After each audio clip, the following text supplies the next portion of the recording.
लोकांच्या ऋणातून शब्दा रूपातून त्यांना आम्ही या ठिकाणी त्यांचे आभार या ठिकाणी मानतो आहोत.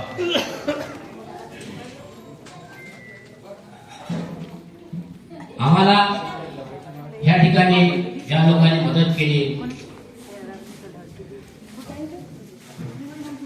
देवबाबाई ठोकळे असतील तर त्यांनी कृपया व्यासपीठावर यावं.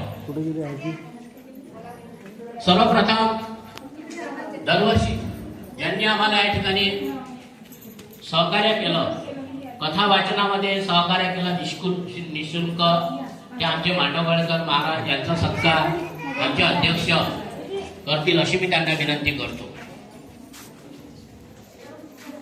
मांडवगळे महाराज हे दरवर्षी आम्हाला या ठिकाणी हिरिहिरीनं मदत करतात.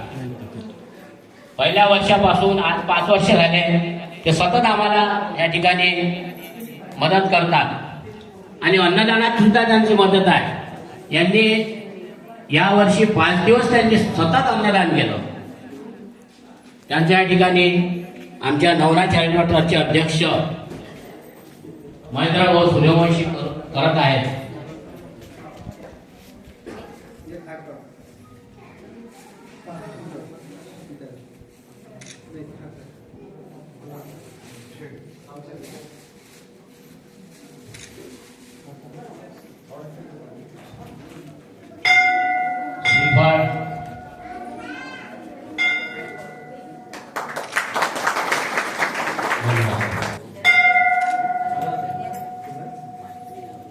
यजमान दरवर्षी जे यजमान म्हणून जे सेवा देतात ते आमचे वासुदेवरावजी आणि सौ सुनंदाताई मेहत्रे यांचा सत्कार किशोर महाराज धर्माळकर करतील अशी मी त्यांना विनंती करतो.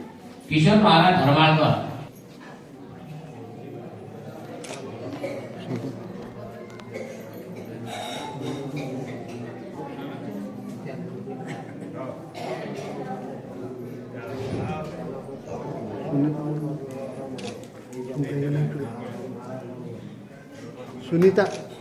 सुनीताताई राऊत यांनी कृपया यावं.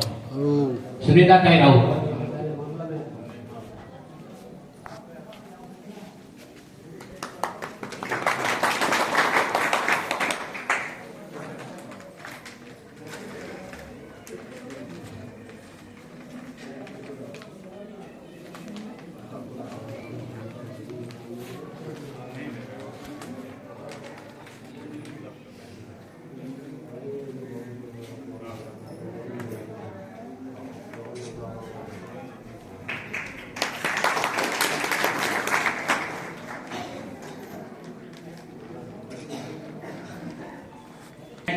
गुरुचरित्राचं पारायण केलं.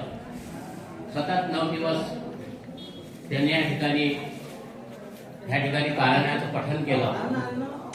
त्याबद्दल त्यांच्या या ठिकाणी धन्यवाद.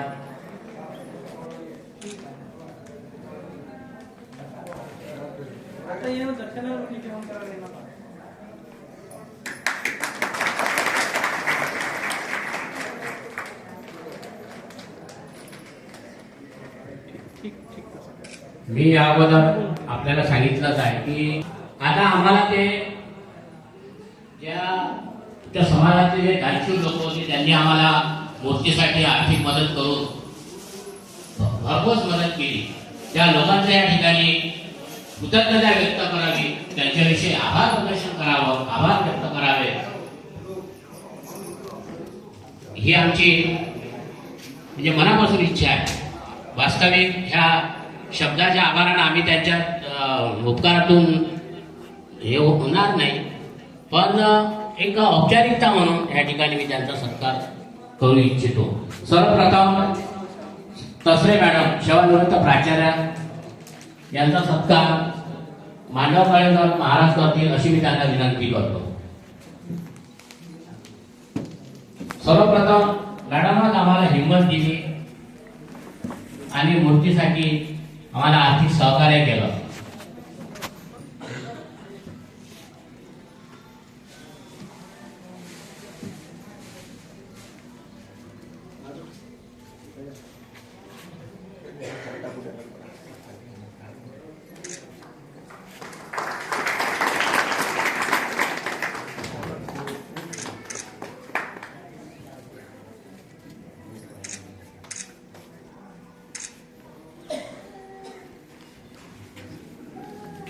यानंतर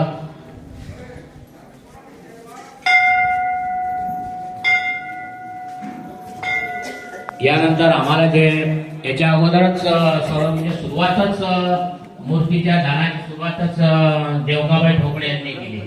त्यांचा सुद्धा सत्कार सुद्धा या ठिकाणी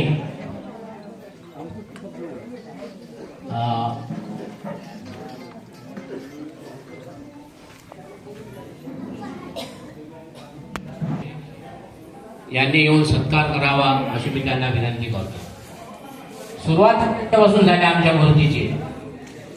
त्यांची म्हणजे शॉर्टपर्यंत पासून इच्छा होती की बा माझ्या हातून एखादी मूर्ती बसली पाहिजे.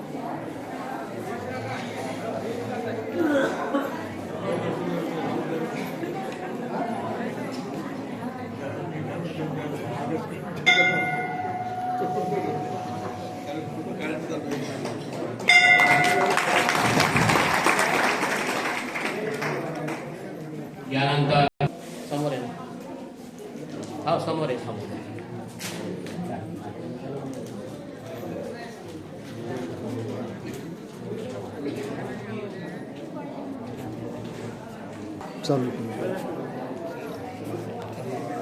यानंतर जे आम्हाला दरवर्षी वर्गणी गोळा करून आणतात ते रामकृष्ण भाऊ यांचा सत्कार. रामकृष्ण भाऊ यांनी स्टेजवर यावं.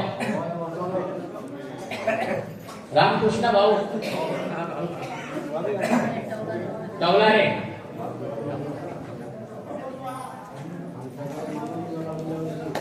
धन्यवाद.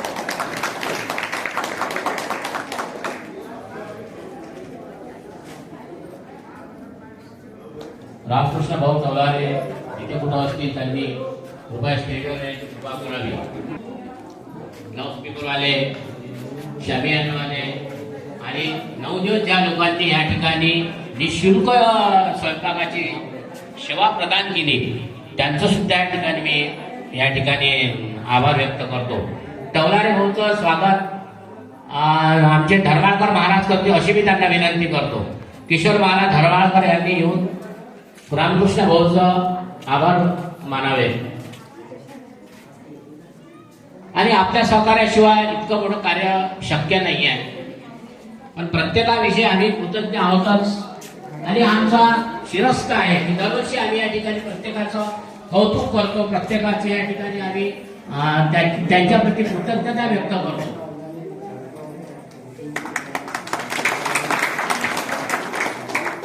आणि असंच आम्हाला सहकार्य करत चला. विष्णू गुरुदेव महेश्वरा गुरु साक्षात परब्रह्म तस्मै श्री गुरवे नमः.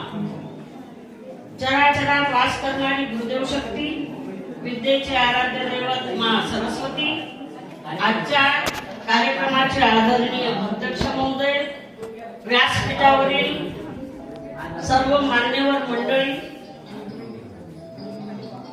ग्रामपंचायत शिरसगाव बोर्ड येथील सर्व पदाधिकारी व उपस्थित सर्व बंधू भगिनी, आज आपण येथे श्री नवनाथ व श्री गुरुदत्त यांच्या अत्यंत पवित्र व प्रेरणादायी विषयावर या ठिकाणी एकत्र आलेलो आहोत. ही खूप महत्वाची आणि आनंदाची गोष्ट आहे. आज आपण येथे भारतीय संस्कृतीमध्ये गुरुचे स्थान किती उच्च आहे हे आपल्या सर्वांना माहित आहे. गुरु म्हणजे साक्षात परमेश्वराचे स्वरूप. श्री गुरुदत्त हे अशाच अवधूत परंपरेतील महान गुरु असून त्यांनी समाजाला समता, सद्भावना आणि आत्मज्ञानाचा मार्ग दाखवला. जातपात, उच्च नीच, गरीब श्रीमंत असा कोणताही भेदभाव न करता सर्वांना एकत्र आणणं हे परंपरेचं खरं वैशिष्ट्य आहे. म्हणूनच आपल्याला इथं दिसतं की सबके लिए खुला है मंदिर है हमारा, आओ कोई भी पंथी, आओ कोई भी धर्मी. कोणाला इथं येणं वर्जन आहे. सगळ्यांना समान वागणूक या ठिकाणचे सेवेकरी, या मंदिराचे ट्रस्टी हे सर्व देत असतात. गुरुदत्तांनी नवनाथांनी सांगितलेला सेवा, पहिला प्रकार सेवा, साधना आणि सदाचार हा त्रिसूत्री मार्ग आजही तितकाच मार्गदर्शक आहे. या विचारांना कृतीची जोड देण्यासाठी श्री नवनाथ ट्रस्ट व त्या अंतर्गत कार्यरत असलेली संस्था, सर्वात मुख्य आमचे रामेश्वररावजी हिरडे सर, सर्व पदाधिकारी सातत्याने तन मन धनाने धार्मिक उपक्रम राबवत आहे. अगदी प्रत्येक जण आपल्याकडून जास्तीत जास्त सेवा कशी घडेल यासाठी प्रयत्नशील आहे. प्रत्येक माणूस हा समाजाचं काही ना काही देणं लागत असतो. आपण जी कमाई करतो त्यावर आपलाच पूर्णतः हक्क नसतो. असं म्हणतात की त्यातला किमान 6वा भाग तरी समाजासाठी खर्च करायला पाहिजे. पण आपण तसं करत नाही. आपल्या आशा आकांक्षा एवढ्या वाढलेल्या आहेत की आपण सतत अधिक सुखाच्या मागे धावत असतो. आणि त्यामुळे काय होतं की आपला सर्व पैसा आपल्या इच्छा पुरवण्याकरता, आता काहींच्या घरी आहे की त्यांना रोजची काळजी असते आपल्या संसाराची, पण काहींचं असं आहे की त्यांच्याजवळ काही ना काही देण्याजवळ असतं. पण तरी कोणीही मी श्रीमंत आहे असं कोणी म्हणते काय? आजच्या काळात कोणीच म्हणत नाही मी श्रीमंत आहे. प्रत्येकाला विचारा कार्याचं काय जेवला, काही मी चुना दाखवत जेवला, पूर्णाची पोळी जरी जेवला, पण तसं नाही. मनाचं समाधान हे सर्वात मोठं समाधान आहे आणि मनाची श्रीमंती ही सर्वात मोठी श्रीमंती आहे. संत तुकाराम महाराज म्हणतात की श्रीमंत म्हणजे काय? कोण श्रीमंत आहे? मनाची श्रीमंती दर्शवण्यासाठी उदात्त हेतू असावा लागतो. त्यासाठी खूप श्रीमंत असणं गरजेचं नाही. धर्माचं पालन करता यावं, मुलाबाळांचं संरक्षण करता यावं, आई बापाची सेवा करता यावी आणि समाजात मानानं जगता यावं. एवढं ज्याच्याकडे आहे तो म्हणजे श्रीमंत. या गोष्टीची जाणीव ठेवूनच माननीय श्री हिरडे सर आणि त्यांचे सहकारी यांनी मला असं वाटते 2017 साली परसोडा येथे पहिला कार्यक्रम घेतला. त्या सर्वांच्या मनात आवड होती, आपण त्याच्यात गेलं पाहिजे. त्या सर्वांच्या जवळ पैसा होता असं नाही, पण 2017 साली त्यांनी मला असं मी माहिती घेतली, त्यांनी सांगितलं की परसोडा येथे कार्यक्रम घेतला. त्या कार्यक्रमासाठी 100 लोक होते, फक्त 100 इकडून तिकडून बोलवून आणलेले मुद्दाम. यांचा हेतू हा होता की आपल्याला मंदिर स्थापन उभारायचं आहे, काहीतरी करायचं. ते 1 वर्ष गेल्यानंतर पुढील वर्ष म्हणजे 2017 हे लक्षात ठेवा. आज 26 म्हणजे 9 वर्ष झाली. त्यानंतर त्यांनी 1 वर्ष 1 दिवसाचा कार्यक्रम केला. 1 दिवसाच्या कार्यक्रमानंतर नंतर 10 दिवसाचा गेल्या 5 वर्षापासून ते कार्यक्रम करतायत. आणि हा कार्यक्रम करण्याकरता त्यांना उदारंतकरणाने यांची गरज ओळखून, यांची निकड ओळखून, मला असं वाटते श्री वानखडे, नाव मला माहित नाही, पण असं कळलं की श्री वानखडे यांनी ही मंदिराकरता जागा केली. मी मागच्याच वर्षी कार्यक्रमाला प्रथमच आले. त्या वर्षी मी पाहिलं की सभा मंडपात कार्यक्रम होता आणि आमचे मांगवकडे महाराज त्या दिवशी शेवटचा अध्याय वाचत होते. तेव्हाच मी प्रथम हे मंदिराने कार्यक्रम पाहिला. पण केवळ 1 वर्षात आज आपण एवढ्या मोठ्या सभा मंडपात बसलेलो आहोत. ही केवढी मोठी गुरुदत्ताची कृपा आणि गौदादाची कृपा आहे असं समजावं. यांच्या कार्याला ज्यांनी ज्यांनी प्रेरणा दिली, ज्यांनी सहकार्य केलं, हे उदार लोक खरोखरच श्रीमंत असतील नसतील मला माहित नाही, पण हे जर परिसर बांधण्यासाठी, हे सभामंडप बांधण्यासाठी माननीय माजी आमदार श्री बच्चूभाऊ कडू, जिल्हा बँकेचे अध्यक्ष यांनी भरभरून मदत केली. देवाला दिल्यानं कमी होत नाही, पण आपल्या मनात जो लोभ आहे, जी हाव आहे, जो अहंकार आहे, तो जोपर्यंत आपण सोडत नाही तोपर्यंत आपण खरोखर सुखी आहोत असं म्हणत नाही. छोटीशी गोष्ट सांगते. टावलस्टाय नावाचा एक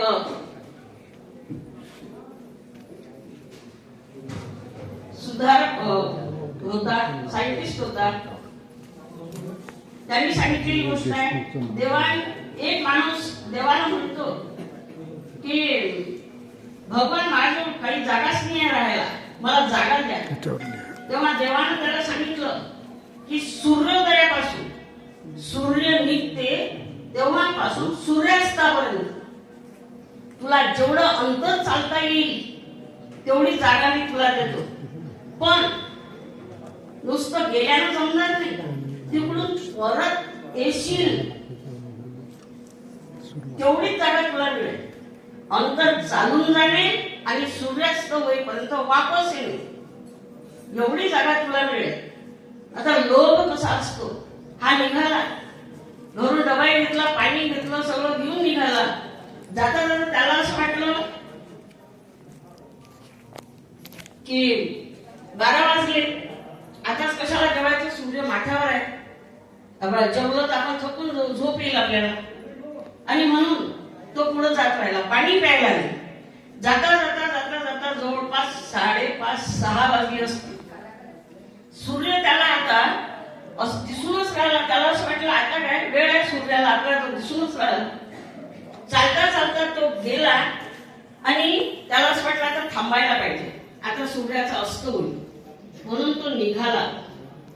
जेव्हा तो निघाला, एवढा थकला होता, एवढा दमला होता, पाणी प्यायला नव्हता, जेवला नव्हता, आणि पाण्याशिवाय त्याचं सगळं कसं कासाविस्ता होत होतं मन.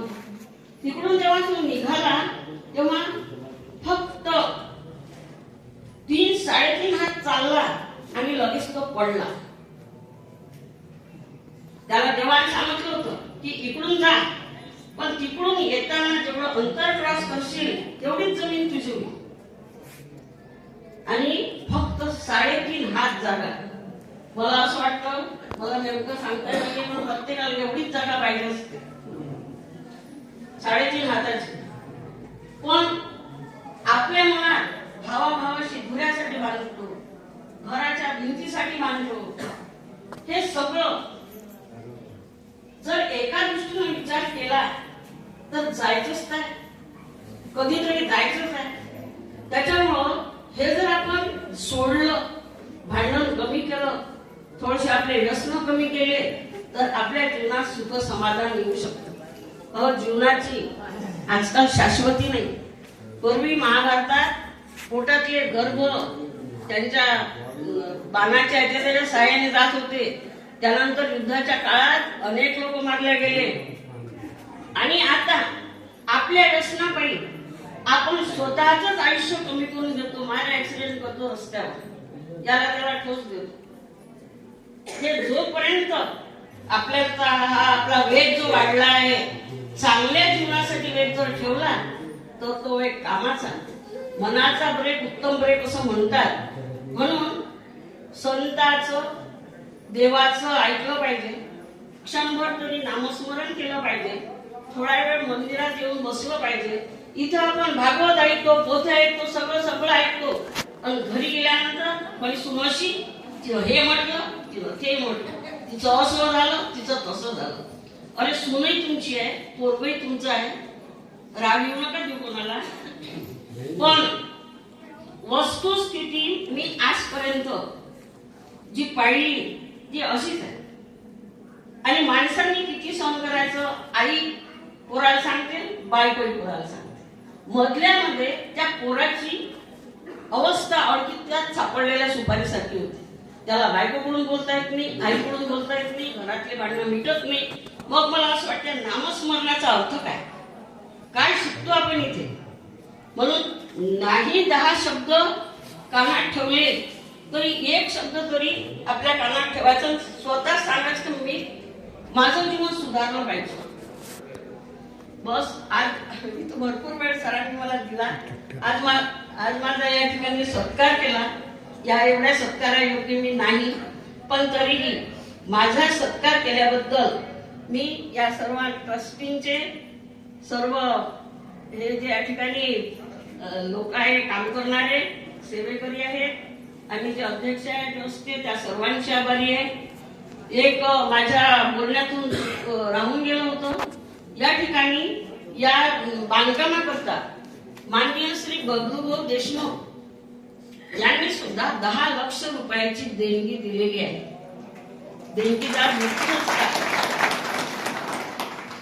आपणही देणगीदार लागतो, पण आपलं मन होत नाही. आपली स्थिती कशी झाली आहे, देणाऱ्यानं देत जावं, घेणाऱ्यानं घेत जावं, 10 rupees received on Bharat Pay. अशी आपली स्थिती झालेली आहे. म्हणून जे काही आपल्या जवळ आहे त्यातलं थोडं फार वाचून रुपया का होईना पण थोडा तरी सत्कार्यासाठी लावला पाहिजे. एवढंच मला सांगायचं आहे. आपली ती बांधिलकी आहे, समाजाला मदत करायची बांधिलकी आहे, सेवा करणे हा आपला धर्म आहे. पुनश्च एकदा हा सत्कार मला भविष्यात अधिक प्रामाणिकपणे, निष्ठेने समाजासाठी कार्य करण्याची ऊर्जा देईल. आपण मला बोलवून माझा मान सन्मान केला त्याबद्दल मी आपली शतशः आभारी आहे. हे मंदिर याची पुढे याच्याही पेक्षा चांगली प्रगती हो, या ठिकाणी या सेवेकऱ्यांना देव सद्बुद्धी देव, यांची प्रगती हो, एवढं बोलून मी माझे 2 शब्द आटोपते घेते. चुकून माझ्या बोलण्यातून कोणाचं मन दुखावलं असेल तर त्याबद्दल मी आभारी आहे, क्षमा मागते. धन्यवाद.